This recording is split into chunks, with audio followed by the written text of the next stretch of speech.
Salut à tous. Hello, amigos. Pourquoi tu caches ton téléphone? Non, parce que je le cache pas, mais pour un petit peu plus d'esthétisme sur la table. Abdel, il a caché sur son téléphone. En plus, il sait pas que les ondes 5G, lui... Bah, regarde qui parle. Entre toi et moi, c'est qui a un problème au Cojones, là? C'est pas le Cojones, c'est autre chose. Comme d'hab, on avait... Maintenant que c'est dit, tiens, prends un deuxième. Allez, plus sérieusement... Est-ce que tu as déjà vraiment pensé à quitter Dubaï? Alors, j'ai quitté Dubaï. Parce que moi, ça fait quand même 16 ans que je suis là. J'ai quitté Dubaï une fois. Et ça n'a pas duré plus que 3 mois. 2 mois. Tu vois. Non, parce que tu avais encore un pied. Avant de partir, tu avais fait un entretien d'embauche. J'ai fait un entretien d'embauche. C'était en 2012 ou 2013. Et donc, je suis parti. Et on m'a contacté 2 mois plus tard pour me dire c'est bon, je suis pris, je peux revenir. Mais je m'étais tellement acclimatisé en France que je voulais plus revenir en fait. Parce que je ne voyais pas pourquoi revenir à la case de départ, tu vois. Et finalement, je suis revenu et je suis resté là jusqu'à maintenant. Et ensuite, j'ai beaucoup songé à partir, notamment cette année. Et finalement, je suis encore là. Et je pense pas que je vais partir d'ici tôt. Vraiment? Qu'est-ce qui te retient? J'ai fait, en fait, bizarrement, je pensais avoir fait 80 pays, 81, un truc comme ça. Finalement, j'ai téléchargé une application qui s'appelle BEEN, B-E-E-N. D'ailleurs, téléchargez-la.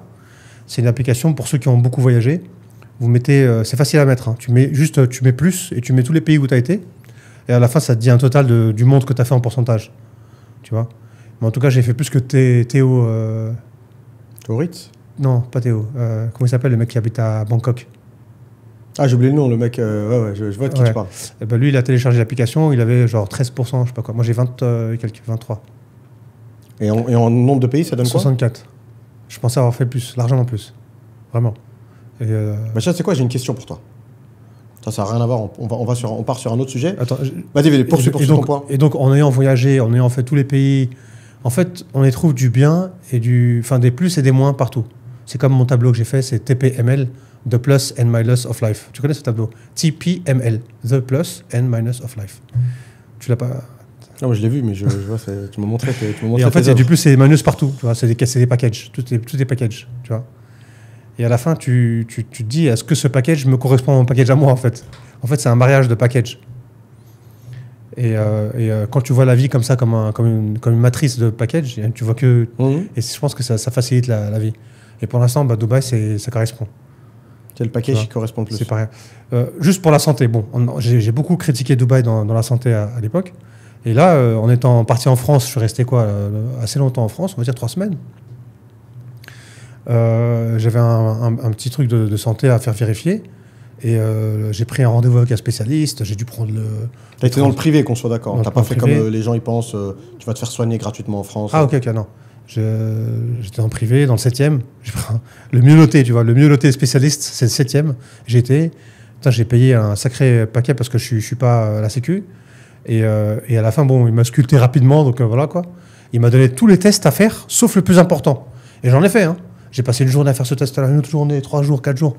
Au bout d'un moment, j'ai dépensé plus d'argent que si je m'étais fait tester à Dubaï. Et d'ailleurs, je suis venu aujourd'hui à Dubaï. J'ai fait les tests. Et...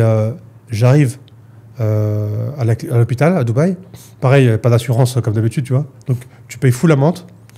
C'est plus cher, on va dire, un peu. Mais au moins, ensuite, tu vas faire le premier test. Après, tu fais le deuxième test. Tu les reçois en 2 heures. Et tu peux revoir le médecin et il peut donner un diagnostic et il donne les médicaments. Tout ça en 2 heures. Et tout est centralisé dans les hôpitaux ici. Alors qu'en France, tu prends... moi, j'ai pas de voiture quand je vais en France. Hein, j'ai ni de moto, ni de scooter. Avant, on prenait des city scoots, mais ils se sont fait avaler par Cooltra. Et donc, tu prends les transports, tu arrives là-bas, tu reviens, tu reprends un transport pour faire chaque test. C'est une autre histoire. Il y a des endroits différents. C'est compliqué, tu vois. Tout est compliqué. Alors que là, c'est plus simple. C'est un peu plus cher, mais au moins, t'es réglé, tu vois. Et c'est ça, c'est un package. Est-ce que, pour toi, il vaut mieux payer moins cher, mais te déplacer? Est-ce que pour toi, tu veux payer plus cher et moins perdre de temps? Moi, c'est la deuxième solution qui me convient, tu vois. Donc voilà, la santé, c'est une chose. Après, la qualité de vie, etc. Et de toute façon, tu voulais me poser une question, après on peut repartir sur ça. Je voulais te poser une question par rapport au voyage. Est-ce que tu penses que... Toi, je sais que c'est plus c'est les statistiques, vu que tu aimes bien les chiffres. Je sais que, par exemple, à l'été dernier, tu as fait des pays, mais est-ce que... Voilà. Ma question, c'est, à partir de combien de temps sur place, on peut dire qu'on a découvert un pays? Moi, à mon avis, une nuit. Moi, Ouais, une nuit dans une ville. Je savais qu'on n'allait pas être d'accord, c'est pour ça que je te pose cette question. Moi, c'est une ville. Moi, je suis dans la maximisation de visite. Ouais, mais c'est quoi le but? Parce que par exemple, tu as été au Vietnam, on s'est laissé à Bangkok. Puis j'ai pris mon taxi pour rentrer à Dubaï. Toi, tu as fait une nuit de plus. Après, si je dis pas de conneries, tu as tracé au Vietnam. Et 2 jours après, je t'ai contacté. Tu m'as dit, j'ai pas ouf le Vietnam, je suis parti, je suis en Chine. Et comment tu peux juger du Vietnam en 48 heures? Surtout que, en plus, je te connais. Je sais c'est quoi les centres d'intérêt. Ça va être les spas.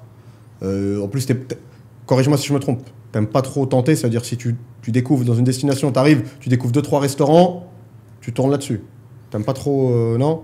Encore, le problème avec le Vietnam, ils n'acceptent pas le cash. Ils n'acceptent pas les cartes. Donc c'est que du cash. Et j'avais pas de cash, donc il fallait sortir du cash. Ensuite, non, il me restait un peu de cash en dollars. Donc j'ai fait un changement. Pour faire le changement, il n'y en a pas partout. C'était à Hanoï. Mais bizarrement, j'étais un peu dans la cambrousse de Hanoï, alors que j'ai pris un 5 étoiles. Intercontinental, non? J'ai oublié comment il s'appelle, Radisson. C'était le mieux de Hanoï, tu vois. Et je me suis retrouvé un peu dans la campagne. J'arrive le soir vers 22h ou 21h30. Donc je prends ma douche et tout, je me change. Je sors pour aller manger à côté du restaurant, il n'y a rien à manger. Le restaurant dans l'hôtel fermé. Les restaurants à l'extérieur, tu sais, les restaurants un peu... la banlieue de Chine, tu vois, ça coupe comme ça des trucs, tu sais pas ce que c'est, ça pend un peu partout. Franchement, tu risques pas. Quand tu viens d'arriver. Moi, j'ai pas envie de tomber malade dans un pays que personne ne sait où je suis. Non, tu vois. Donc, je mange que dans un truc bien clean, bien organisé, etc. Et j'ai pas trouvé. Donc, à la fin, je suis rentré, j'avais des dates de Dubaï, chocolate de date. Je me suis tapé au moins 5. C'est bon. Et j'ai dormi, je me réveille le matin. Pareil, j'ai regardé les top things to do. Ça m'a fait déjà énerver. Hein. En fait, elle est là. Est-ce que top things to do in Vietnam. Donc j'ai fait, c'est un café avec des œufs, egg coffee, super connu. Il y a le train station. En gros, tu as plein de cafés, restaurants. Un café train station. Au milieu, là, donc tu te poses, voilà. Il pleuvait, il y avait de la boue partout. C'était vraiment une cambrousse. Les gens, ils n'ont pas confiance, ils ont tous peur de l'un de l'autre. Tu sens en fait quand la confiance ne règne pas. Tout le monde est là, tu passes à côté, des trucs comme ça. Bon, j'aime pas trop. Vu qu'on vit à Dubaï, tu sais, tu marches derrière quelqu'un, personne, il va pas se retourner, tu vois. Mais ça fait à Londres aussi, apparemment.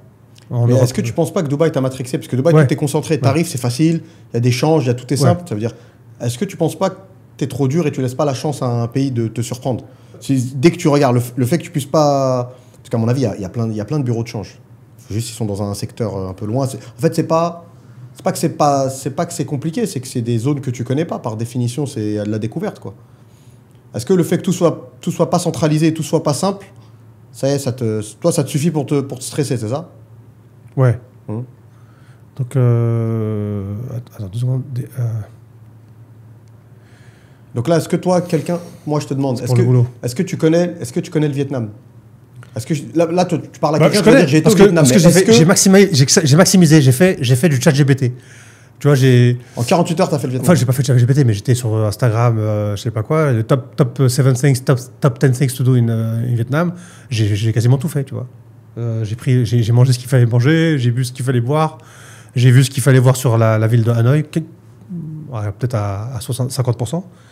Et après, je sais pas, je me sentais plus, je me sentais pas. En fait, Hanoï m'a pas traité comme chez moi, donc j'ai dû la quitter. Le champ lexical du couple, de l'amour. Après, tu sais qu'il y a beaucoup de Français à Hanoï. Et c'est tous les mêmes. Le Vietnam, c'est en train d'exploser. Tu les vois, ils sont habillés tous pareils. Oh là là, franchement, c'est abusé. C'est tous le même style. Sac à dos, les bobos, il y a beaucoup de rando. Ouais, c'est ça. Il fait frais, par contre, il fait frais pour un pays d'Asie du Sud-Est. C'est le pays où il fait le plus frais, je crois. Je sais pas, je le sentais pas, en fait. La boue, l'énergie, tout est sale, tu vois ce que je veux dire? Next flight, c'est où? Tu sais que je savais pas où aller. Mais pareil, j'étais un 100 pays fixe. je tape comme ça, alors je vais où? Momondo, il y a une application qui s'appelle Momondo. Ouais. Tu mets où t'es et ça te met tous les prix, tous les billets à côté et les heures de vol. Ouais, top, donc du coup, je vois Guangzhou, j'ai jamais fait la Chine, j'ai vérifié qu'on pouvait voyager sans visa pendant 2 sans semaines. visa pour la Chine. Et j'ai pris un billet pour Guangzhou et je me suis retrouvé à Guangzou 4 ans plus tard. Est-ce que tu peux dire que tu connais Je connaissais pas Guangzou et franchement, alors c'est vrai que là, Guangzou, pareil. Manger à l'extérieur, pareil, il faut connaître. Parce que il y a tout et rien. Ouais. Mais je sais pas, c'est welcoming. Tu vois, bizarrement, c'est welcoming. Attention, c'est compliqué parce que c'est welcoming, mais pas anglais. Ouais, c'est ouvert sur le monde parce que tellement c'est une ville de businessman. Donc donc en fait, il faut télécharger des applications spéciales à eux. Il faut télécharger un taxi spécial aussi, taxi spécial. Tout. Ouais, le paiement, tu peux pas payer par carte bleue. Il y a peut-être 5% des restaurants à Guangzou qui prennent la carte. C'est les high level. Sinon, tu payes en comment on appelle ça? J'ai oublié le nom. WeChat, mais il y en a un autre.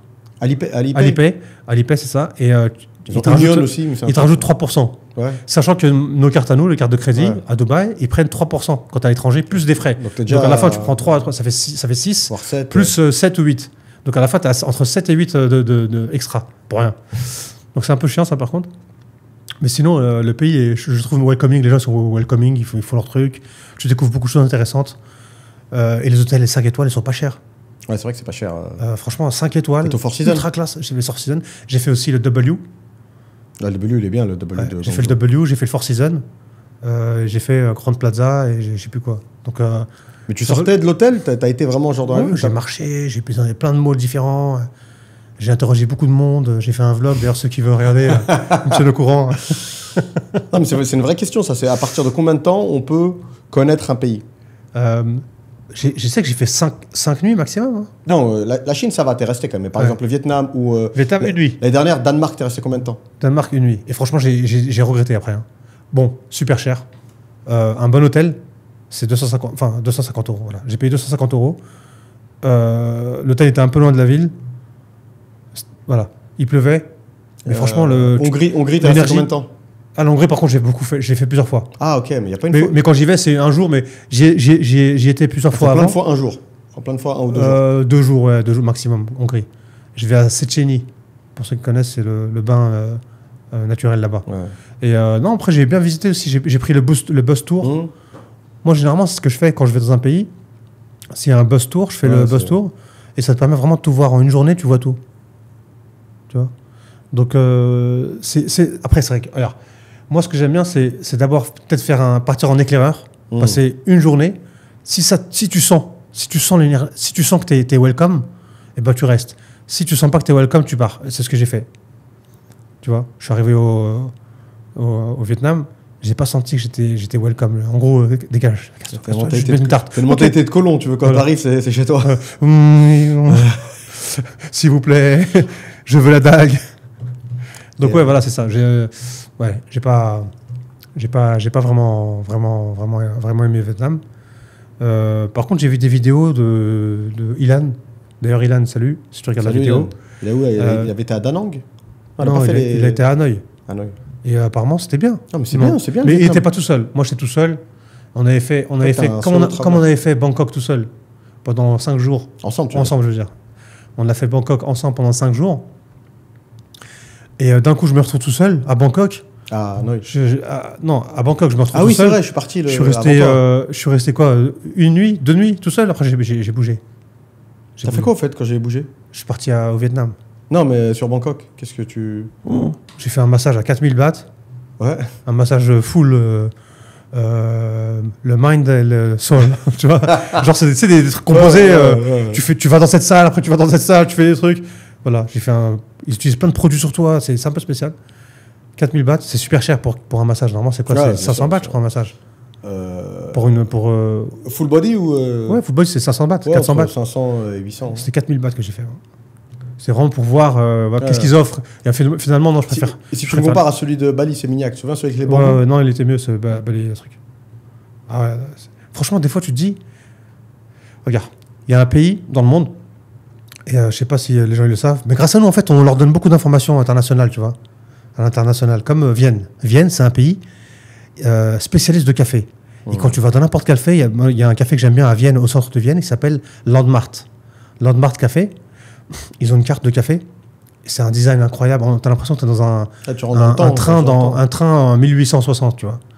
Et tu prends la carte et tu vois, il y a plein de cafés. Il y a 18 cafés différents. Et j'en ai testé beaucoup. Je suis un fan de café. Et franchement, il n'y en a pas un qui vaut mieux juste le old good, the good old cappuccino, good old espresso, tu vois. Less is more. Hein.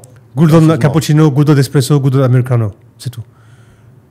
Orange, latte, cinnamon, je sais pas, plein de trucs comme ça. Mint, chocolate, viennois.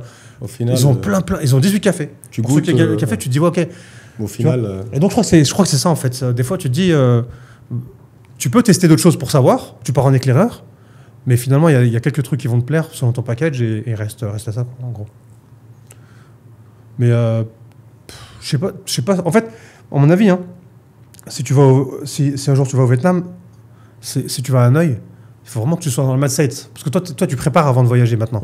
T'es en préparation. Moi, j'y vais comme ça. Je me suis retrouvé dans toute la chaîne scandinave. J'avais pas vu, je sais pas ce qui se passe, tu vois. J'ai fait Taïwan il y a 2 ans. J'ai fait une vidéo pour la chaîne. Je savais pas ce que j'allais faire avant. J'étais où? J'étais à Séoul. en Corée. Et je me suis retrouvé à Taïwan en l'espace d'un vol. Et je connaissais rien de Taïwan. Je savais juste que tu pouvais y aller gratuitement, enfin sans visa, en étant français, c'est tout.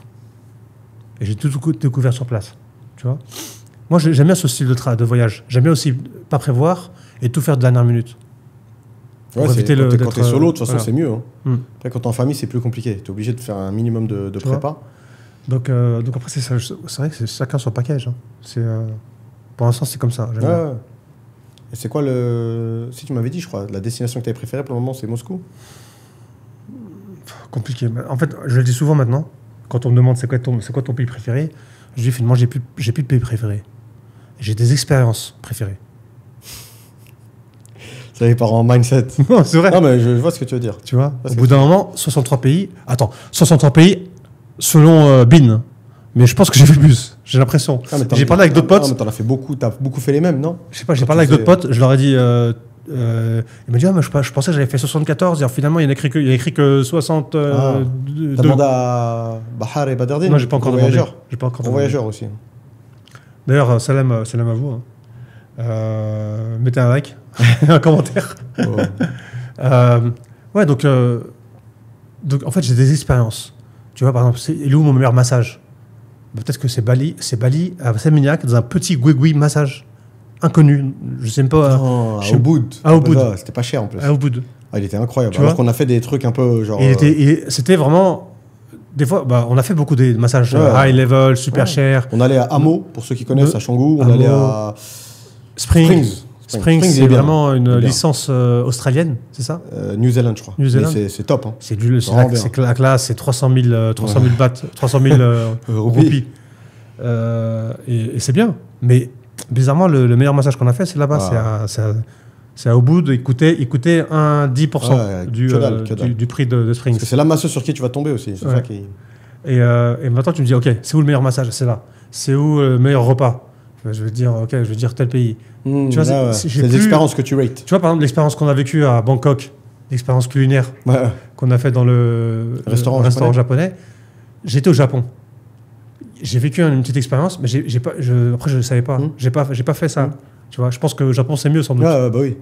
Mais on l'a fait à Bangkok, c'était incroyable. C'était vraiment un truc de fou, tu vois. Les œufs avec... incroyable, c'est vraiment incroyable. Et c'est bien, ils prennent le temps, c'est tout un cinéma en fait, tu vois. Mais franchement, c'est bien. Et ça, c'est un des meilleurs. Après, c'est vrai qu'on a bien mangé. Quand on est même à Dubaï, quand on est dans les super restaurants, là, même à DFC. Ouais, si tu manges bien. Tu vois. Et là, tu peux même rentrer dans le détail. C'est quoi ta meilleure glace? C'est vrai que maintenant que j'ai fait l'Italie, j'ai fait pas mal de pays, tu te dis, la meilleure glace, je crois que c'était finalement à Roberto's. La glace à la pistache avec de l'huile d'olive, truc. Franchement, je crois que c'est une des meilleures glaces, inégalée. Pourtant, j'ai fait l'Italie. L'Italie, c'est Milan. Ils sont connus pour les glaces, etc., qui sont super bonnes d'ailleurs. Mais tu sais qu'à Milan, la glace à la vanille, elle est flinguée. Tout Milan, ouais. Ils n'ont pas le savoir-faire pour faire des glaces vernis. Par contre, les pistaches, tu as l'impression que tu manges des vraies pistaches. C'est incroyable. Une glace pistache, c'est vraiment incroyable. Moi, j'aime beaucoup. Il y a à Dubai Mall, enfin, il y a un Romana, je crois qu'il s'appelle. À Dubai Hills Mall, ils font des glaces. Italienne et pistache et vanille, c'est bien. Les deux, ils sont bien. mais c'est average. Tu vois, c'est average plus. C'est pas aussi bien que quand tu es en Italie. En Italie, la pistache, elle est incroyable. Le vanille est flingué, 0. Ah. Ouais. Il me l'a dit après moi. J'ai un ami qui est là-bas, il m'a expliqué pourquoi. Et donc voilà, c'est juste une expérience, tu vois. Est-ce que mais c'est vrai que je suis d'accord avec toi. Pour visiter pour dire que tu connais un pays, 48 heures, c'est pas assez suffisant. C'est pas Parce que comme on a des clients, une fois j'ai eu un client, un Turc, je me souviens, un homme d'affaires en plus, tu vois, d'un certain calibre, entre guillemets. Il est venu à Dubaï, son hôtel, il était à Dera. Et je l'ai rencontré après plusieurs semaines qu'il était à Dubaï. Il avait peut-être 60% des choses à voir à Dubaï, il les avait pas faites, tu vois. Et il pouvait avoir une expérience complètement faussée. Comme nous, rappelle-toi, une fois, c'était avant l'explosion c'était le début de l'explosion de Canggu. On a passé 3-4 jours à Sémignac. On s'est dit, c'est un peu mort, c'est calme, c'est pas ouf. Et après, on s'est retrouvé à Canggu et là, c'était un petit peu mieux déjà. Mais est-ce que tu penses que ça, c'est quelque chose que tu peux aussi mettre... tu peux faire un parallèle avec l'immobilier. En gros, est-ce que tu peux aller dans une grosse agence réputée, comme pour l'histoire du massage, là. Tu peux aller dans un massage, un spa d'hôtel 5 étoiles, mais la masseuse en question, peut-être parce qu'elle a moins de pratique, ou je sais pas, ou elle est pas dans le coup ce moment-là, elle te fait un massage, c'est rare que ce soit vraiment pourri, mais average. Est-ce que tu peux aller dans une grande agence réputée, on va pas citer de nom, on s'en fout, et l'agent il est pas dingue, et tu peux aller dans une petite agence bidon, où tu te fais alpaguer sur un stand quelque part dans un mall, et le gars c'est un tueur. Je pense que c'est possible ou pas? Je pense que oui, parce que c'est Marina Emo. Là, tu parles de Marina Emo. Marina Emo. Ça fait longtemps que vous l'avez pas entendu celle-là. C'est vrai en plus. Et c'est vrai que ça fait longtemps que tu l'as. Il y a un gars à Paris. J'étais assis en train de manger je sais pas ce que je mangeais. C'était mon petit breakfast, ouais, avec jus d'orange et tout. Baguette à la française. Ouais. Et le mec il me dit quoi? Marina Emo. J'avais rêvé. C'est moi qui ai parlé là. Putain, je suis psychopathe. Et non, le mec il m'a regardé. Il m'a dit ouais, Marina. Après je lui ai dit tiens, c'est toi, tu veux boire un café? Il m'a dit non, je dois y aller et tout. Donc si vous nous voyez, n'hésitez pas à dire bonjour. On est open. Plaisir. Et on disait quoi juste avant? On parlait de l'immobilier. Ouais. Donc est-ce que tu peux tomber, en gros, comme l'histoire du massage, un petit boui-boui, oui. La masseuse. Donc Marina Emo, c'est ça, tu vois. Marina Emo, c'est ça, c'est vraiment. Je pense que vaut mieux une petite agence artisanale, qui prend soin de toi qu'une grosse agence. Il va passer peut-être un petit moment sur toi et il va devoir attaquer parce qu'il reçoit beaucoup de leads. Tu vois, des grosses agences comme, on va pas citer de nom, à Dubaï. Qui ont des centaines d'employés. Ils reçoivent beaucoup de leads. Et donc, pour les traiter, ils ne peuvent pas leur donner plus qu'un certain moment. Parce qu'à la fin, on n'a que 24 heures dans une journée. Et on doit bosser peut-être maximum 10 heures. Allez. Pour les plus motivés. Ouais, normalement, c'est 8, mais allez, 12 heures. Allez, 12 heures par jour. Ça fait la moitié déjà d'une journée, ce qui est beaucoup. Et à la fin, tu te dis, OK, est-ce que il va prendre autant soin de moi qu'une petite agence qui reçoit peut-être peu ou prou, tu vois, de leads. Et à la fin, on sait très bien que c'est le temps qui est passé avec la personne, surtout les Français. Les Français, c'est des clients qui demandent beaucoup d'attention. Donc les Français, ils aiment bien justement poser beaucoup de questions et se demander beaucoup de retours, en fait. Les clients français. C'est pas comme certains clients, on va dire, un peu plus avisés comme les Américains ou les Indiens, en fait. Ouais. Tu vois ? Ils sont plus à la maison chez eux. Donc on va dire, vaut mieux avoir une petite agence qui prend soin de toi, etc. Je pense que c'est pareil, tu vois, quand tu vas dans un restaurant, quand tu vas dans un grand restaurant gigantesque, ultra connu, réputé et tout, et à la fin, là, tu te dis que la nourriture... Attends, non, ok, je veux dire. En fait, j'ai fait un resort j'ai fait Antalya, tu vois, Antalya. Et quand tu vas dans Antalya, tu as différents types d'hôtels. Tu as un hôtel, petit hôtel. Boutique hôtel avec... accès à la mer et tout. Voilà, accès à la mer avec des escaliers incroyables. C'est vraiment en niche. C'est beau là-bas. Et après, tu as des hôtels tout compris, comme Akemer, etc., qui est à côté, tu vois, 45 minutes. Et à la fin, tu te dis, OK, je vais prendre un gros hôtel parce qu'ils ont des gros services, ils ont beaucoup de staff et tout. Et finalement, non. Ils passeront pas... En fait, la nourriture là-bas, ou tout le truc, tu as l'impression que t'es qu'un numéro, tu vois. Donc à la fin, voilà, c'est une petite comparaison, tu vois. Même la nourriture, ça tient la route. La qualité de la nourriture que j'avais dans le truc, que j'ai fait une nuit dans ce truc-là, je suis reparti direct dans le deuxième. Je suis traité comme Amazon, quoi. Le traitement, t'as un numéro, t'as un chiffre. Des fois, tu veux être plus qu'un chiffre, tu veux avoir un nom. Mon nom est Robert Paulson. Non, mais c'est une bonne comparaison, je pense, avec l'hôtellerie. Ça va faire plaisir à Ibra, ça. J'ai oublié. C'est le projet KO. Oh là, non, c'est tu m'as perdu. Fight Club. Ah ouais, j'ai zappé de ouf. J'ai zappé, mais je pense que la comparaison avec l'hôtellerie, c'est très bien. Hein. C'est ça. T'as le boutique hôtel où, voilà, c'est boutique, quoi. C'est plus petit, plus intimiste, où t'as le gros hôtel à la chaîne. Et à la fin, c'est un... Tu sais, les bateaux, les croisières. T'as l'impression que t'es dans une croisière. Ouais, du monde et tout. C'est pas génial, franchement. Et en plus, le matin, tu te réveilles, il y a plein de serviettes déjà dans tous les transats. Impossible d'avoir une serviette. Il faut attendre qu'un certain moment de la journée, si quelqu'un veut bien, mais il y a déjà d'autres personnes qui attendent pour prendre la serviette. À la fin, ça donne pas envie. Bon, j'aime pas tout court, mais à mon avis, peut-être le gars qui a des gosses. Ouais, voilà, peut-être. Ils ont du monde, ils se font des potes, ça joue. Mais c'est vrai que sinon, c'est horrible. Hein. C'est horrible. Tu te retrouves avec des bus de touristes entiers. Bon, en tout cas, pour l'immobilier, c'est intéressant parce qu'on a fait un petit parallèle voyage. On est revenu quand même à l'immobilier. C'est notre cœur de sujet, comme à chaque fois. Mais ouais, c'est intéressant. C'est intéressant parce que c'est vrai qu'il y a des mecs, c'est des pépites. Hein. Mais après, si tu veux, il y a des gars, c'est marrant. Je pense que l'agent, l'habit fait pas forcément le moine parce que parfois, tu as des agents très expérimentés. Et franchement, si on est honnête, même moi, ça m'est arrivé. Mais à coup pas. Parfois, quand tu es trop ancien et tu connais trop bien ton métier, en toute humilité, tu es un peu dans ta zone de confort et en fait, tu fais moins d'efforts. T'es plus, tu te prends moins la tête, tu vois. Alors que le gars, peut-être qu'il connaît moins, mais si tu veux, parfois le manque d'expérience, il est compensé par de la niaque. Tu vois, le gars, il va pas dormir, il va courir, tu vas juste lui donner une petite info comme ça, tu vas prendre ton taxi, tu lui jettes une info, le mec, c'est gravé dans sa tête, il va se mettre à chercher, il va se prendre la tête. Et c'est ce qui arrive à Mehdi, d'ailleurs. Mehdi, c'est sa force de travail qu'a... Tu vois, et il y a d'autres personnes comme ça, d'ailleurs. Par exemple, l'anglais, ils ont des lacunes sur certains points, mais les mecs, ils compensent ça par des heures de travail. Tu vois, il y a plein de bureaux de real estate à Dubaï, le soir, parce que moi, je me souviens, à l'époque, les bureaux restent ouverts, même à Marina Plaza, quand on était à Marina Plaza, et ils ferment même pas à clé, et tu as toujours un ou deux mecs, toutes les lumières, elles sont éteintes, et tu as un poste ou deux, où ça reste allumé, le mec, il fait ses calls, tu vois. C'est ce que je faisais, moi, dans l'immobilier, quand j'étais C'était quand j'ai commencé en 2012. Ouais, t'es le dernier. T'es là avec je venais samedi, alors que les Anglais, il y avait 0 Anglais. Ouais, ils vont se la mettre le week-end, faut pas leur parler. Et moi tous les week-ends, le patron, il venait ou il venait pas, mais il a commencé à me voir, tu vois, le directeur. C'était une grosse boîte quand même déjà à l'époque. Et au bout d'un moment, je suis devenu son pote, il m'envoyait tous les gros leads. Et c'est là où il m'a envoyé un appartement, à l'époque en plus, en 2012. Il m'a envoyé un appartement à louer à Marina à 750 000 dirhams. C'est le rêve. À louer, hein. Le rêve. 2012. Ouais. Imagine combien il doit être maintenant en 2000. C'est exclusif. Hein. Mais et toi, à titre perso, tu préfères avoir un agent, petit agent, jeune ou moins jeune, on s'en fout, mais motivé, mais il te dit clairement, écoute, moi je suis nouveau, je suis en galère, mais je vais me battre pour toi, ou un mec il est bon, c'est pas qu'il te zappe, mais il travaille pas non plus sur ton dossier, c'est pas le plus important qui tombe sur sa table, quoi. Un peu comme un avocat, quoi, où le gars, t'es sa seule affaire qui est tombée dans le mois, ou t'es dans un gros cabinet d'avocats, c'est l'usine. Après, il y a aussi il y a le troisième aussi, à mon avis. Troisième choix. Ouais. Ça s'appelle La troisième alternative. C'est un livre qui a été écrit par Covey, Edward Covey. Il dit qu'il y a une troisième alternative à tous les choix, tu vois. Et là, la troisième alternative à ce choix-là, c'est de dire qu'il y a une agence qui est petite. Le gars, il a beaucoup d'expérience, mais qui passera pas beaucoup de temps avec toi, mais qui passera du quality time, du quality time, tu vois. Et je pense que c'est un peu le cas de Marina Imo.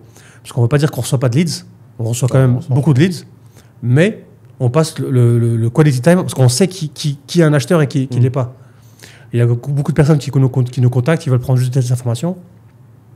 Et ça, on peut le sentir, tu vois. Après, s'ils veulent des informations, on les invite à regarder la chaîne. Ouais, la vidéo. Parce que voilà, on a fait pas mal de contenu, on a pas mal de vidéos qui tournent. On dit tout. Vraiment, là, ce qu'on vous dit, on prévoit rien. D'ailleurs, notre marque de fabrique de Dubaï Podcast, dans Dubaï Podcast Studio, notre marque de fabrique dans Dubaï Podcast Studio, c'est là où on filme tous les podcasts. Hein, tous les Français viennent ici déjà. C'est un super studio. Dubaï Podcast Studio. Et donc, notre marque de fabrique chez Marina Imo, c'est vraiment de ne pas prévoir et de sortir que des RX qui sortent tout droit de. Il y a des enfants ici, comme dirait l'autre. Et voilà. Et ça fait plaisir. Vandame. Ça faisait longtemps qu'il n'était pas parti en JCVD. Ouais, non, mais t'as raison, c'est pas scénarisé. Tu vois, franchement, surtout en plus, il y aurait de quoi faire maintenant avec ChatGPT. tu peux. Juste là, on vous parle, il y a un téléprompteur. C'est vrai qu'on pourrait parler immobilier à 100% tout le temps dans les podcasts. Et après, on pourrait parler aussi immobilier et vie à Dubaï. Ouais. Et voyage. Parce que là, c'est ce qu'on fait en fait. Les gens qui vivent à Dubaï, comme il fait chaud et des fois, il y a beaucoup de choses ici. Ouais.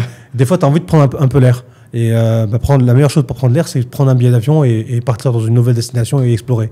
Et c'est ce qu'on fait. Et là, on est en train de parler de ça. Ouais. Juste pour remettre un peu... Non, mais c'est bien, c'est bien. Parce que c'est vrai, comme il a dit Ben, au bout d'un moment... L'église au sens du village, comme ça bien dire. Si on parle que d'IMO, à un moment...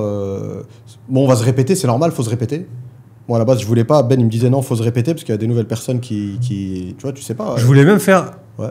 Je voulais reprendre les anciennes, je crois, non Comment Tu voulais pas m'en reprendre les... Non, c'est la série. Ouais, je voulais faire ça. Ouais. Je voulais prendre... Non, regarde, peut-être... Tu vois ce qu'on dit dans les lives. Ouais. En fait, toutes les réponses, toutes les questions... c'est des vidéos qu'on avait fait à Bali, questions-réponses, rappelle-toi. Voilà, les questions qu'on a dans le live, et ben faire des podcasts sur chaque question. Au moins, je crois qu'on avait fait ça l'autre fois. Ouais. En fait, c'est tu prends 3 questions et tu fais comment on fait là une discussion en fait.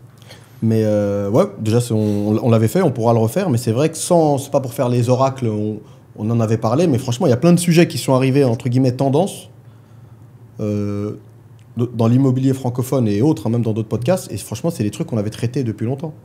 Vous regardez les premières vidéos où on avec Ben, on n'est pas très à l'aise dans un studio de podcast à Bali. Et on a fait l'almanach des sports. Ça, on a les questions qui revenaient le plus.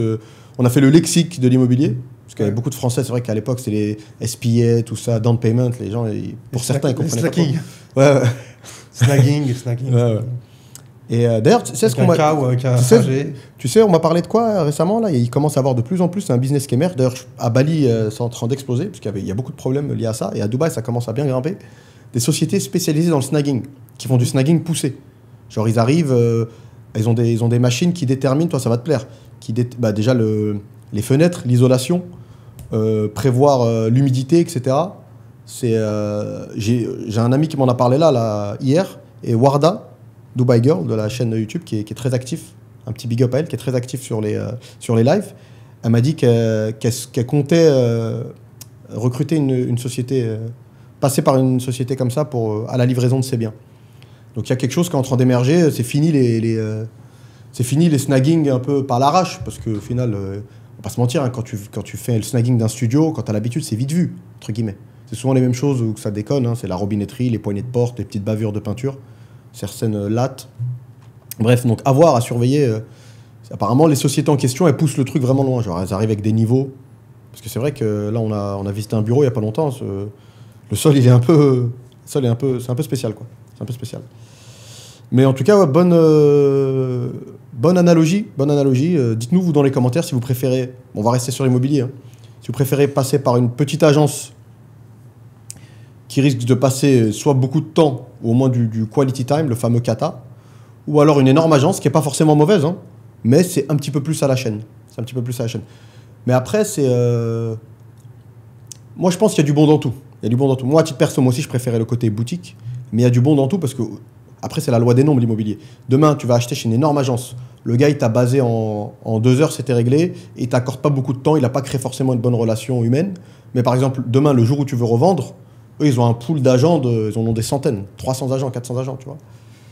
Donc ça peut être intéressant, il y a du bon dans les deux. Franchement, il y a du bon dans les deux. Il y a des gens, ils vont plus avoir besoin d'un accompagnement, notamment les Français, je pense. Les Français, ils demandent de leur agent à Dubaï ce qu'ils ne demanderaient pas de leur agent en France, en fait. Ça devient de l'amitié, quoi. Moi, combien de fois on a entendu la phrase « fais comme si c'était pour toi ». Le mec, au bout d'un moment, il y a trop de lancements. Et nous, ça va, on essaye de faire le moins de com possible sur chaque lancement, parce qu'au bout d'un moment, les gars, ils sont perdus. C'est pour ça que quand on demande c'est rare qu'un de nos clients reçoit plus de 2 ou 3 projets grand maximum dans son budget. Parce que sinon, après, tu deviens fou et tu sais plus... trop de com, tu la com, tu vois. Mais je sais même plus pourquoi. C'est vrai qu'il y a beaucoup de clients qui sont tu sais, en fait, quand tu fais de la vente, tu apprends ce qu'on appelle le SONCAS. SONCAS. C'est sécurité, orgueil, nouveauté, confort, argent, sympathie. SONCAS. Et il y a beaucoup de clients de Marina Imo, ils sont beaucoup nouveautés. Donc à chaque fois qu'on fait des lives, ils disent c'est quoi comme projet en ce moment? Est-ce que vous pensez de ça? Qu'est-ce que vous pensez de ça? Au bout d'un moment, voilà. Ce qu'on conseille, c'est vraiment ne vous focussez pas sur les projets parce qu'il y en a, et il y aura toujours. Et ça y va, tu vois. Le plus important, c'est vraiment votre objectif en termes d'investissement. Est-ce que vous voulez acheter pour revendre tout de suite à la sortie? Est-ce que vous voulez acheter pour faire une plus-value avant la fin de la construction? Est-ce que vous voulez louer pour 10 ans, 20 ans et le donner à votre enfant, sans taxe, bien sûr, à Dubaï, etc. Il y a le profil investisseur. Et par rapport à ces informations-là, nous, Marina Imo, on va se charger de vous proposer des investissements qui correspondent à votre profil. Et donc, nous, on a vraiment une structure de tailoring. Enfin, c'est comme si on vous taille un costume sur mesure. Et voilà, on répond à votre question. Parce que c'est vrai que là, nous, on est des spécialistes. On connaît tous les projets, on sait ce qui se passe. Mais est-ce qu'on a envie de parler de tous les projets? Ça prendrait vraiment 3 fois la chaîne. Tu fais que ça. À la fin, on passerait qu'à parler et moins à bosser. Donc à la fin, c'est ça. Contactez-nous, dites-nous c'est quoi votre profil investisseur, c'est quoi votre budget, etc. Et donc nous, après, on se tâchera de vous appeler et de vous proposer 3 projets qui correspondent et après, c'est à vous de prendre la décision si vous voulez pas prendre le projet A, B ou C. Voilà. Donc c'est une réponse aux questions qu'on note souvent dans le live. On reçoit beaucoup. Est-ce que tu penses qu'en France, il y a des acheteurs, des futurs acheteurs, des prospects qui communiquent à leur agent, ou au bout d'un moment, ils en ont marre, ils sont un peu perdus, il sait plus s'il veut acheter dans tel arrondissement, il dit franchement, fais comme si c'était pour toi. Je pense pas. Hein. Moi, j'ai eu des gars, ils en ont marre, ils me disent franchement, tu sais quoi, je sais plus, tiens, c'est mon budget, achète. Déjà, et voilà. Bon, après, on a dit un truc, je sais pas s'il faut qu'on le dise, non, on ne va pas le dire, ça sert à rien. Par rapport aux agentes immobilières. Mais bon, ceux-là, on ne regarde pas. On le dit sans le dire, tu vois. Les gens, ils ont compris, je pense. Hein. Il y en a plein, en fait, qui bossent à Dubaï, qui ne pourraient pas bosser en France. Déjà, ça, c'est pour introduire. Entre hier et aujourd'hui, on a fait des rendez-vous. Tu mets une boule à facettes, il y a beaucoup d'agents. C'est une boîte, hein, c'est l'office. Il y a beaucoup d'agents qui n'ont pas lieu d'être. Après, pourquoi pas, en fait. Voilà. C'est free market. C'est un free market. Mais voilà, ça, c'est une petite intro à ta réponse. Et deuxième réponse, c'est tu te dis, ok, est-ce que ça vaut le coup, tu vois? De quoi? Qu'est-ce que tu sais? Qu'est-ce que tu veux dire par là? Qu'est-ce qui vaut le coup? Là, je t'ai fait un petit réponse de vous, tu vois. Pour voir si je suivais ou pas. Non, tu te dis, est-ce qu'il y a des agents qui se comporteraient exactement comme ça en France? Franchement, si tu pouvais faire ça, tu prendrais l'agent, tu le mettrais, en fait, tu fais vivre ma vie. Tu mets l'agent en France, tu le mets à Dubaï, et l'agent de Dubaï en France, le mec, il va à l'hôpital. Ouais, c'est vrai que c'est 2 salles de Déjà, ambiance. En tant qu'agent de Dubaï, tu reçois des appels à minuit, 1h du matin, 2h du matin. Il y a Mehdi qui répond à 4h du matin, 5h du matin. Bon, ça c'est, voilà, après, c'est lui s'il est OK avec ça, OK. Mais Mehdi, en tout cas, il répond n'importe quand. À toute heure. N'importe où. C'est un chatbot, Mehdi. Il répond plus vite qu'un robot. Voilà. Et c'est rare, tu vois, c'est rare de trouver quelqu'un qui fasse ça déjà. En France, c'est de 10h, 11h du matin jusqu'à 16h, l'agent. J'ai eu 18h une fois. T'arrives à midi, bureau fermé, pause déjeuner. Il n'y a pas parti. Donc, voilà. Tu vas être accueilli un peu froidement. Regarder de haut. En gros, après, moi, je parle d'une agence à Nice, parce que j'habitais à Holiday Inn à Nice. Il y a beaucoup d'agences. Hein. Ouais. Et tu les vois comment ils sont et tout. J'ai pas été, je dis ça comme ça, mais tu ressens. Nous, tu nous vois, on n'est pas là, on n'est pas là comme ça. On regarde tout le monde de haut comme ça. Pourtant, ça fait 16 ans qu'on est là. Non, je pense que tu veux faire les mariolos, mais voilà, on pourrait n'importe quoi. Voilà. Et non, en France, c'est vraiment différent, quoi. Et t'as l'impression que tu dois te vendre pour acheter un appartement chez lui. C'est vrai ou pas? Et les appels, c'est à toi d'appeler, c'est pas, enfin, je sais pas, c'est. Le follow-up, il est différent. C'est en gros, spécial. Il t'envoie un mail, il te fait une petite relance, mais c'est pas Dubaï, quoi. C'est pas Dubaï. En fait, Dubaï, parfois, c'est peut-être un peu trop extrême. Dubaï, t'as le malheur de donner ton numéro à un taxi, on va t'appeler, Damac va t'appeler, tout le monde va t'appeler. Dubaï, c'est un autre niveau, en fait. Il y a la survie, en fait. Il y a un vrai. Dubaï, c'est ceux qu'on fait ça en Thaïlande. Je me souviens à l'époque, je l'ai fait il y a 20 ans peut-être. T'arrivais avec une canne à pêche en bambou, là, tu descendais un morceau de poulet dans une mare avec des crocodiles. Ils sautaient comme. C'est un peu ça. Tu lances un numéro d'un acheteur potentiel, mais t'es cuit. Moi, à un moment, quand c'était vraiment trop la guerre, on mettait nos numéros à nous. Parce que tout le monde derrière, quand tu remplis le form pour un client, parce que c'est nous qui le remplissions, parce que voilà, ils parlent pas anglais forcément les clients. Et quand tu mettais leur numéro, même parfois l'agent avec qui tu traites chez le promoteur, il essaye de faire des doublettes, c'est fatigant, tu vois. Et en plus, ça peut même, quand même ça va pas au bout, tu passes pour un test, ça renvoie une mauvaise image au client. C'est quoi ce truc, tu vois? C'est à cours d'école. Donc après, tu mets ton numéro, mais tu regrettes. Je me suis fait, mais harceler. Jusqu'au jour d'aujourd'hui, bah oui. tu reçois des appels. Toutes les compagnies, tous les promoteurs, tout le monde. Oui, vous l'avez vendu, on a un acheteur pour vous, les appartements à Peninsula. Rappelle-toi quand on était à... tous les gars qui voulaient nous vendre des listings. Listing du Royal Atlantis, listing de tel projet, listing de Peninsula, de Select Group, etc. J'avais même un listing à un moment d'Emirates Hills, des propriétaires d'Emirates Hills, etc. On a même un listing de célébrités. Ouais, c'est vrai. Tu vois, laisse tomber. Donc, ouais, franchement, le parallèle, il serait dingue. Mais après, tu sais pas. Hein. Est-ce que, justement, ça mettrait pas genre un coup de pied dans la fourmilière si tu prends 3-4 nanas, celles qu'on a croisées juste avant de venir ici, là, à B-Square, quand on était assis en train de prendre un café, habillées pareil, là, la même tenue, la même dégaine, tout pareil, avec leurs dents qui rayent le parquet, tu les mets. Après, faut trouver le bon fit, ça veut dire faut les mettre dans la bonne ville qui correspond. Le fait que ça va vraiment faire tache dans le décor, ça peut marcher. Hein. C'est tellement genre, c'est un coup de taser, quoi. Les meufs, les nanas vont arriver, tout le monde va les regarder. Ok, elles vont être jugées de haut, ça fait vulgaire, machin, n'importe comment. C'est même pas une boîte de nuit, parce que même en France, en boîte, c'est pas ça. Là. Franchement, on a vu des. Après, c'est dur d'imager ce qu'on vous explique là, mais c'est vraiment impressionnant. Enfin, impressionnant. C'est pas forcément impressionnant, mais ça laisse songeur. Tu le remarques, quoi. Tu le remarques. Il y a des nanas, de la lune, tu peux les voir tellement c'est du. Ouais. Donc je sais pas ce que ça donnerait. Donc tu dis. Non, après peut-être que ça pourrait plaire, mais comme tu dis. Pas à tout le monde. Tu sais, l'émission Netflix là sur pas au Canada, mais à Miami, voilà. Miami, Sydney, peut-être. Tu vois, les deux frères là, avec plein de meufs là. Ouais. Et ben là, c'est ça. Ouais, voilà. Et encore même, ce qu'on voit nous, c'est pas assez chic. Ouais, ça. Voilà, c'est un peu trop vulgaire. Ça fait cabaret là, ce qu'il y avait là. On va pas se mentir. Hein. Ouais. Mais donc voilà. Est-ce que c'est le même métier, mais c'est deux ambiances différentes. Et en fait, nous, les clients qu'on a, ils ont un peu de 50-50. Tu vois, ils ont un peu ils veulent du sérieux de France, mais ils veulent un peu de rêve à la Dubaï. Ouais, c'est vrai. Tu vois, c'est un peu plus complexe. Ouais, c'est vrai. Je suis d'accord. On appelle ça Customer Cross-Cultural Behavior. Ouais, c'est vrai. Parce que tu franchis une frontière. Donc, tu dois t'adapter aux gens qui habitent dans cette frontière-là. Plus à garder ton historique. Je suis curieux de savoir s'il y a des gens qui ont acheté là récemment à Dubaï. Et après leur achat à Dubaï, est-ce qu'ils ont également racheté en France? Et ça a été quoi la sensation après avoir justement fait une transaction à Dubaï, refaire une transaction en France, où ça prend à peu près 3 mois, à peu près 3-4 mois, je pense, de finaliser un deal, si ça n'a pas changé. En plus, tu es obligé de payer par crédit.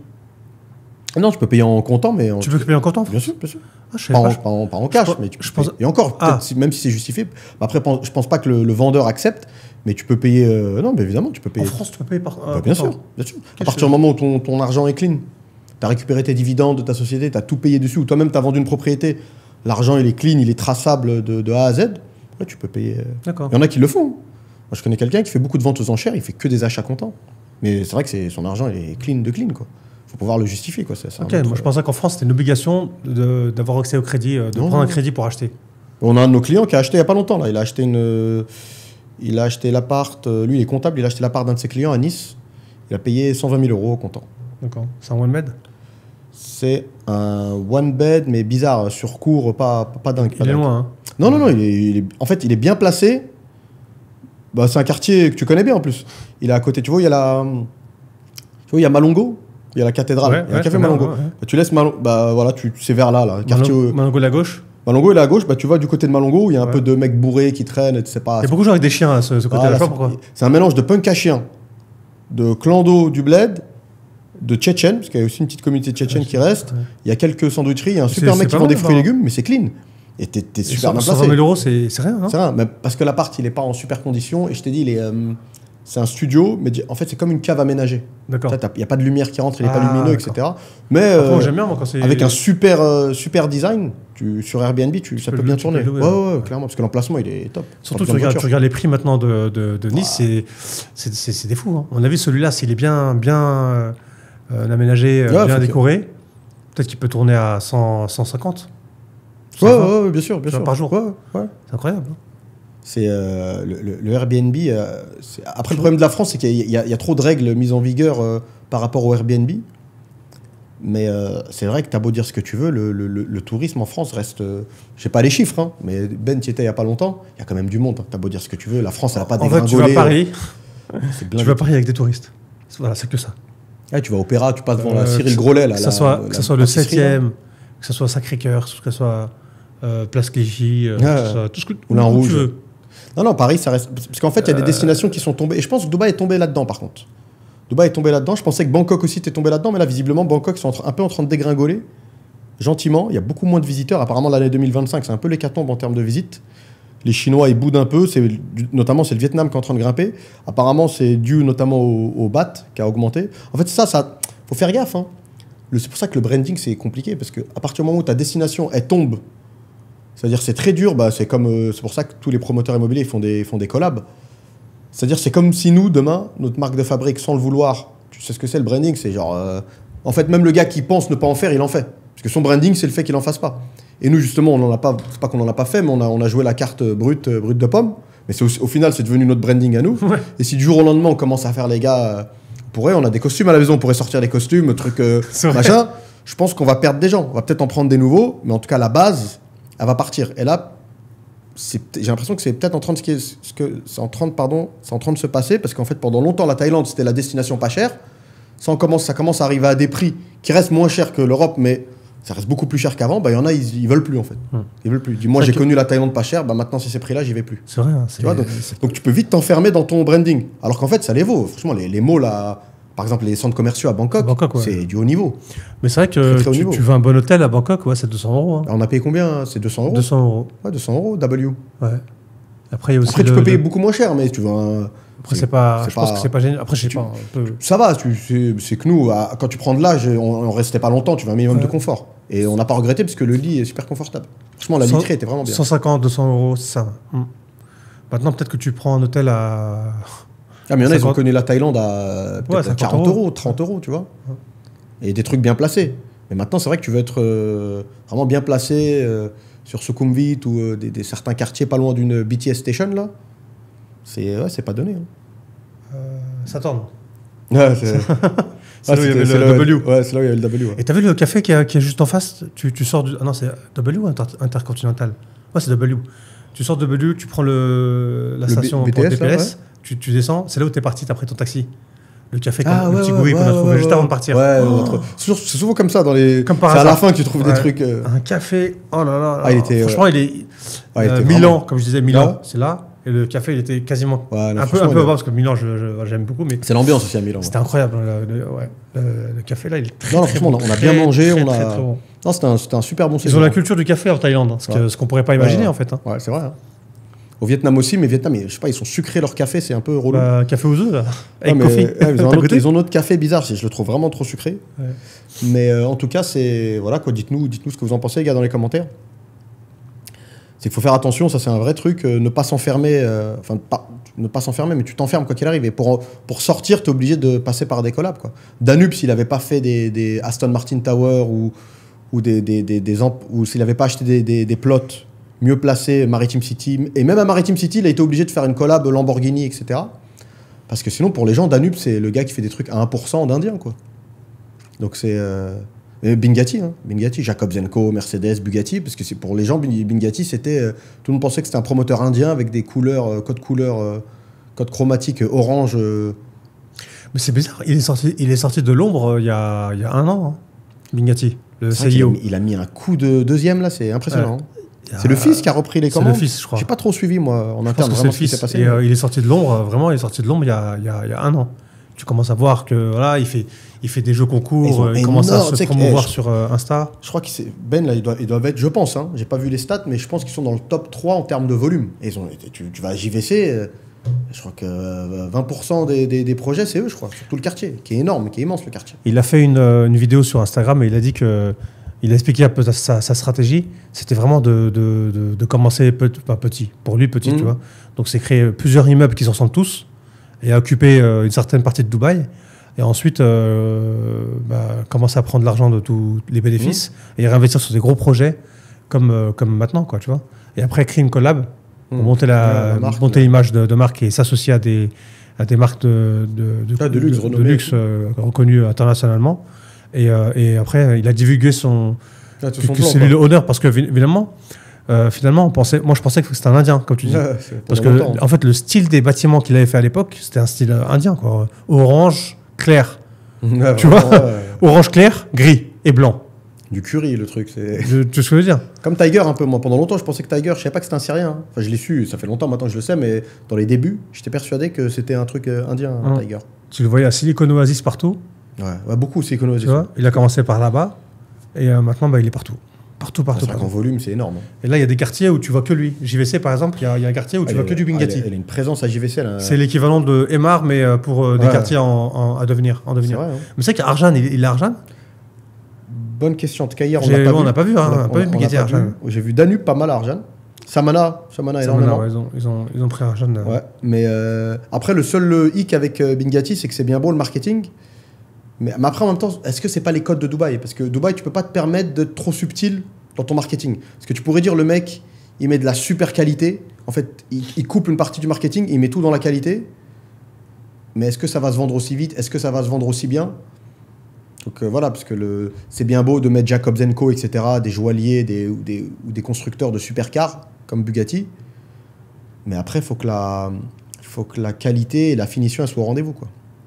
Donc à voir, on reste. Il y a un petit point d'interrogation. Donc on verra bien ce que ça donne. Mais en tout cas, il a joué ça, pour le moment, sa stratégie, il s'y tient en tout cas. Il se tient à son plan. Le plan qu'il a décrit, là, c'est exactement ça. Le mec, il a pas exagéré, il n'a pas raconté de conneries. Mais quand tu regardes un promoteur comme Emar, carrément, il a été ambitieux pour carrément créer un quartier. Emar, c'est. Et là, il y a Shoba qui carrément crée une ville. Ouais, tu vois le délire? bien sûr. En fait, Dubaï, il n'a pas créé une ville. Emar, il n'a pas créé. Enfin, si, ouais, c'est un peu. Downtown. Il a créé des quartiers, on va dire. Pour moi, Emar, c'est le seul promoteur qui a vraiment. Marina, Downtown et Creek. Et Emirates Living, Springs, mais bon, ça c'est. Ah, Dubai Hills aussi. Ouais, non. Wow, c'est vrai. Emar, ça fait partie des rares promoteurs qui participent au succès de la ville de Dubaï. En fait, tu as Emirates Airlines, tu as Emar, par exemple, c'est deux marques. Après, tu as des marques reconnues, parce qu'après, tu as DP Port qui a aidé énormément le gouvernement, etc. Mais c'est plus dans les coulisses, tu vois. Mais franchement, Dubai Duty Free aussi, j'avais vu que c'est super bien géré comme société, mais Emirates Emar, franchement, ils ont une grosse part dans le succès de Dubaï. Hein. Grosse part. Hein. Parce que Emar, c'est Dubai Mall, c'est Marina Mall, c'est Dubai Hills Mall, c'est Burj Khalifa, c'est le quartier de downtown, la Marina, ne serait-ce que la Marina, carte postale. Et JBR, c'est Dubai Property. Ouais, en fait, c'est l'État, quoi. Regarde-moi, c'est Nakhil, parce que c'est la Palme. Après, l'État, il est rentré dans le capital récemment. Hein. Ouais, c'est quand ils se sont ouverts en bourse. On pensait tous que Emar appartenait au Shir, et en fait, non. Mais c'est à la barre, en fait. C'est lui qui est très fort. Hein. Il est très bon. Hein. Franchement, lui, il est vraiment bon. Et on en parlait il y a pas longtemps quand on était à Creek, toi et moi, hier. On vantait le système de parking à Creek, qui est bien meilleur qu'à la Marina. Et on se parlait comme quoi que dans une interview il y a quelques années, il avait dit que la force d'Emar, c'est qu'ils n'ont pas honte de dire quand ils se sont trompés, et surtout ils apprennent de leurs erreurs. Et Marina, le parking, ça a été un peu un problème. C'est pour ça que jusqu'à maintenant, il y a encore énormément d'embouteillages. C'est un gruyère, Marina. Tu vois, tu rentres, tu peux te retrouver de l'autre côté en 2 minutes sans vraiment comprendre. Si tu veux aller dans une tour, dans les tours qui sont le plus occupées, là, tout le côté, tu sais, le gratte-ciel, là. Ouais, à l'ancienne. Vers Zumroud, où t'habitais? Tiger et tout ça. Ah ouais, le carré là, sous la phare. Tu vas aller là pour te garer. À l'époque, tu te garais. Tu te rappelles, on se garait où? On se garait où là où il y a le. Comment il s'appelle le bâtiment là où il y a le Asai Spot. Ah ouais, il y avait du. Marina Gate, il y avait un truc en sable. Marina Gate, c'était un parking. Un parking ghetto, quoi. En sable. Et tu pouvais te mettre là-bas et il y avait toujours de la place. C'était cool avant, pas beaucoup d'amendes. Pas d'amendes même. Ouais. Tu pouvais te mettre là. C'est vrai que ça a changé là-bas aussi. T'imagines, avant, c'était un terrain vague, le truc. C'est ouf, c'est marrant. Une fois que la tour a poussé, limite, t'as oublié à quoi ça ressemblait sans la tour. En fait. T'as l'impression qu'elle a toujours été là. Moi, tu sais que le tout JBR, j'ai oublié comment c'était. Là, pendant que je te le dis, là, je vois qu'il y avait un parking, mais voilà. Alors que maintenant, JBR, c'est plein de restaurants, des centaines de restaurants, je sais pas. C'est incroyable. Alors qu'avant, on se garait, c'était un parking. Avant, c'était un parking gigantesque pour la plage. Et maintenant, le parking, ils l'ont mis souterrain. Ouais. Donc, il y a plusieurs, peut-être 2 sous-sols, je sais pas. En tout cas, il y en a un, c'est sûr. 2, je sais pas. 2, ça m'étonnerait pas, ouais. Et que des restaurants en haut. Et avant, non. Avant, tous les parkings, c'était en haut. Et la première ligne de restaurant, c'est où il y avait Paul et tout, là. Ça a pris du temps à construire, hein. Ouais. Quand même, tout ça, là. Mais ça, par contre, c'est que je suis un peu nostalgique, moi. J'aimais bien la sensation qu'on avait quand tu allais à Gibiard à l'époque. C'était un peu les Champs-Élysées de là-bas. Tu sais, tu t'asseyais, il y avait le café d'Iroma. Ouais, et toutes les voitures qui passaient. Tu voulais à la salle de prière. Il n'y avait pas de mosquée, il y avait une salle de prière. Tu me souviens, on montait les escaliers. On avait été avec ton pote Slimane aussi. Ouais. Franchement, Gibiard, il y avait un truc. Il y avait un truc à l'époque. Cette sensation, je l'ai plus, là. En fait, non, tu sais qu'il y a un truc qu'on dit, c'est plus tu prends de l'âge, et plus tu dis c'était mieux avant. Ouais, bah oui, tout est mieux avant. Ouais, ça c'est tout le temps. C'est comme Paris, c'est comme truc, tu vois. Tout. Le foot, des fois je parlais avec un pote, il me disait le foot c'était mieux avant. Tu deviens. Ouais, je crois que c'est la définition même de la nostalgie. Hein. Tu vois, toi, tu penses que c'est les temps dans lesquels on vit sont pourris, mais tu demandes à un mec de cette génération-là, lui il est au top. Hein. Pour certains, en tout cas, ils sont bien, tu vois, ils n'ont pas matière à comparer. Ouais. C'était mieux avant. Ouais, la fameuse phrase. C'était mieux avant. Mais c'est vrai qu'il y avait. Ouais, c'est dur de juger en fait. Sur certains aspects, c'était moins bien avant. Il y avait un restaurant qui s'appelait Bauhaus. Bauhaus. Ouais. Le pont. Il était où, à quel niveau? Là où il y a le Hilton. Ah oui. Maintenant, Hilton est sur deux côtés. Ah non, c'est pas le. C'est pas où il y avait le Kempinski? Non, je crois qu'il y avait l'affiche de la pub sur le pont du Kempinski. Ouais. Et après, il y a le restaurant français, genre de Louis XVI. Le restaurant design Louis XVI. Et qui est resté fermé longtemps. Qui a été fermé parce qu'il n'avait pas les autorisations pour ouvrir. Et là, il a ouvert. Attends, on n'a jamais été. Mais là, il a fait un truc il a fait mix français, et après, il a fait un truc d'Égyptien aussi. D'accord. Il a mis des obélisques. On n'a jamais été. Ouais. C'est vrai que c'est incroyable. On n'a jamais été. Alors qu'on a vu la genèse du truc. On l'a vu au début, au milieu, et il est resté fermé longtemps. On n'a pas vu le. Ouais. C'est partie du décor. Hein. On n'a pas vu la fin. Ouais. Jamais été là-bas. Alors qu'on va dans les mêmes restaurants tous les jours, on mange dehors. Qu'est-ce qui a tenu Ben de l'époque? Il y a un truc qui restait à Gibiard? Je parle pas des hôtels, hein, je te parle en restaurant. Bon, sans doute Zartalozet. Expectation? Non. Mais non, Ben. Expectation, c'est récent, t'es ouf. Non, c'est longtemps. Hein. Très longtemps. J'étais à Zumrud, il y avait Expectation. Ben. Zumrud. Comment tu peux dire ça? Expectation, c'est là où il y a le ciné. Moi, je te parle de l'époque, il n'y avait pas de ciné. Ouais, bon, bah. Tu vois, avant, à l'époque de quand t'avais ton kiosque. Bah, il y a Paul. Il est encore ouvert, Paul? Il est encore ouvert. Starbucks. Il y a Paul à Gibiard? Ouais. T'es pas sérieux? Je te jure. Au même endroit? Ouais, c'est le pôle où j'avais le kiosque, les deux kiosques là. Il est encore ouvert? Il est encore ouvert. C'est incroyable. Tu m'apprends un truc là. Je savais pas. Il y a Paul, il y a le KFC. Il y a un truc. Zartalozet. Celui-là, ne nous regarde pas. C'est là-bas où tu avais rencontré Amazing Workout. Ouais, c'est au Paul. Ouais, c'est au Paul. Mais j'étais persuadé qu'il était fermé celui-là. Après, il y a quoi? Ouais, je crois que c'est les fast-food qui ont Après, tenu, tout au fond, il y avait les chichas. Et ça a été racheté, etc. Tu vois, au fond, là, quand Paul est à ta gauche, et tu vas tout au fond. Je les ai oubliés, ces chichas-là. Bah, tout au fond, il y a une chicha. Ouais. Et ben, ça, c'était le même propriétaire qui possédait le. Mais non, c'est récent, Ben, ça aussi. Qu'est-ce qui t'arrive? Ouais. C'est récent, même on avait croisé le blond là qui bossait là-bas. Mais il y avait des chichas déjà à l'époque. Ah, ok, d'accord, ok. Bah, ça, j'ai oublié. J'avais oublié les chichas. C'est vrai que j'allais rarement jusqu'au bout. Mais sinon, en resto, je vois pas grand-chose. Hein. Vraiment pas grand-chose. À part Paul et KFC, il y a KFC aussi. Il y avait The Butcher. Je sais pas si Butcher c'est encore ouvert. Truc de viande là. Ça, je sais pas. Bon, on fait un peu les anciens là. C'est un peu le club de pétanque là qui est en train de faire une réunion. Mais... Après, même les restaurants qui ont ouvert. Tu sais qu'il y a un restaurant qui a ouvert, il a pas tenu longtemps. Hein. Dans ce quartier-là, JBR, c'est la durée. Ouais, c'est même la durée. Cool. Bien sûr, je me souviens. C'était juste avant le blablabla. Il y a Momo's aussi. Blabla. Tu vois que Momo's il a ouvert? Ouais, blablabla, ouais. Momo, tu te souviens de Momo's? Alias Momo's. Ouais, il a fermé aussi. Ouais. Paradis du fruit. Ah oui, c'est vrai ça. Rect. Il y a Sushi Art, il a tenu. Sushi Art, il a tenu, ouais. Sushi Art, il a tenu. Ouais. Donc, Opération Falafel? Ah, il a tenu aussi, ouais. Paparotti? Paparotti, il est encore ouvert? Ouais. Enfin, je pense. Hein. Ouais. En tout cas. J'ai pas été récemment, en tout cas. Peut-être ça parle pas à grand monde là ce qu'on dit, mais en tout cas ça prouve que le retail à Dubaï c'est pas pour. C'est fou, si même la durée alors qu'il était dans un. Tu sais qu'on a sauvé la mise. Tu te souviens de ces gars-là? Je sais pas ce qu'ils deviennent d'ailleurs. On a failli faire une transaction.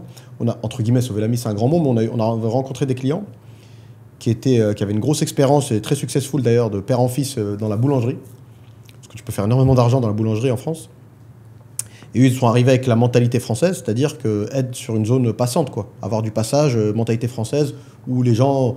Ils prennent leur baguette, ils prennent leur viennoiserie avant d'aller au taf ou avant d'aller au lycée, l'école. Tout le monde passe, tu vois. C'est le passage, c'est le salic des gens du quartier. Alors qu'à Dubaï, c'est pas ça. J'ai jamais vu quelqu'un, on a des amis qui ont des boulangeries. D'ailleurs, c'est toujours ouvert? Ouais, je crois. Okay, enfin, je sais pas. Je sais pas si, tu vois, il n'y a jamais eu la mentalité. Je lui avais posé la question parce que moi, ça m'intéressait. D'ailleurs, c'est sa boulangerie à lui qu'on a failli vendre. Et ça s'est pas fait. Pour cause de greed, on va dire ça comme ça. Et il n'y a jamais personne qui s'arrête en voiture prendre ses pains au chocolat pour tracer, quoi. T'as des gens qui s'arrêtent prendre leur café, des gens qui prennent leur carac, leur dry cake, mais personne s'arrête pour prendre viennoise, pain suisse et compagnie, quoi. Bref, et ils ont failli ouvrir à JBR. Et c'était à 2 doigts de mettre un déposit, on leur a dit, les gars, vous faites attention, vraiment attention, c'est JBR, si même la durée ferme, Après, je crois qu'il y avait des trucs aussi en interne, un mec nous avait expliqué une fois. Parce que leur coût de revient, il était énorme. Enfin, parce que vu qu'il y avait un contrôle qualité un peu strict, en fait, tout venait de Paris. Bon, bref, il y avait un truc un peu spécial. Ça revenait beaucoup trop cher, en fait. C'était pas rentable. Bref, je pense qu'on a fait 1 heure, non? Ouais. Bon, on se dit à la prochaine. Voilà. J'espère que vous avez aimé le podcast. N'hésitez pas à liker, commenter. Ouais. Et à très bientôt pour les lives. Ciao, ciao. Ciao, ciao.